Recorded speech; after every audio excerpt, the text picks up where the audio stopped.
એક દિવસ ઉત્તર દિશાના ગિરી હિમાલયમાંથી ભગવાન શંકર યોગી રૂપ ધારણ કરી અજમલજીના દ્વારે પધાર્યા. હરિઓમ તત્સતના ઉચ્ચાર સાથે તેમણે શૃંગી નાદ કર્યો. અવાજ સાંભળીને રાણી મીનળદેવી મહેલના દ્વારે આવ્યા અને તેજસ્વી યોગીના દર્શન કર્યા. હાથ જોડીને પ્રણામ કરતા યોગીએ કહ્યું, બાઈ, તારા કુંવરને લઈને આવ. તેની પ્રશંસા સાંભળી હું તેને જોવા આવ્યો છું.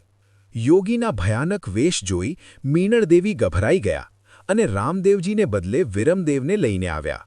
યોગીરાજે તરત ઓળખી કહ્યું, આ કુંવર રામદેવ નથી, તું નાના દીકરાને લઈને આવ.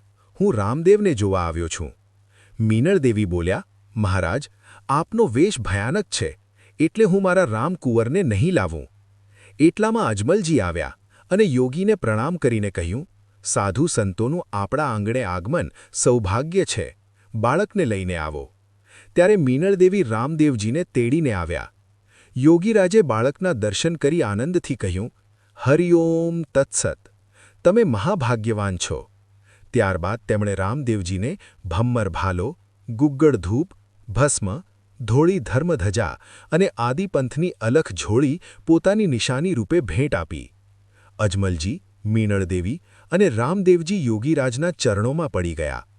યોગીરાજ આશીર્વાદ આપી ઉત્તર દિશા તરફ વિદાય થયા. મિત્રો, તમને અમારા વિડિયો પસંદ આવતા હોય તો લાઇક કરો અને કોમેન્ટમાં જય રામાપીર અવશ્ય લખજો.